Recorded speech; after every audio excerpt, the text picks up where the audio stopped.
to you. This first one was written about an A-level teacher I had a couple of years ago. I once failed an A-level exam, and while I still managed to get into uni, sometimes I look back and wonder what threw me.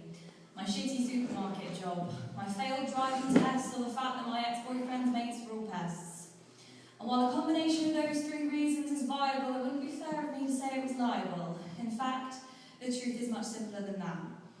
Up until I was 16, nobody had bothered to teach me about the world outside the confines of education. The war on terror, the London riots, police brutality, or the danger of celebrity culture mentality.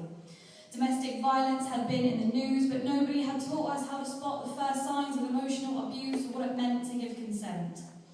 In August 2010, my GCSEs read like an A-star to B of useless information, algebra, sound waves, and sedimentary rock formation. And to this day, I know very little about APR and housing prices, as for 5 years of my life, numbers were only used as pizza slices.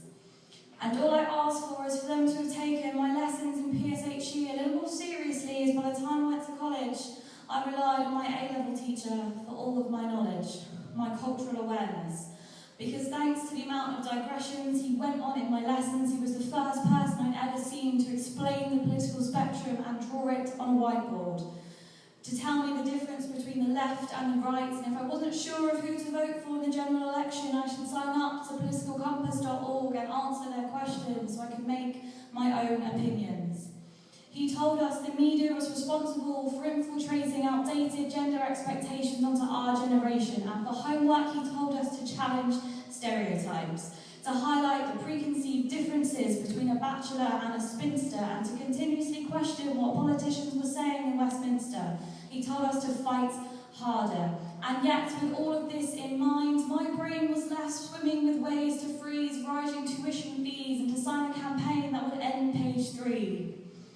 And while my eyes had been opened to the patriarchal paradigms, and by now I had a backlog of reasons to hate the Daily Mail, I forgot to finish reading the Canterbury Tales, and my exam was left ungradable.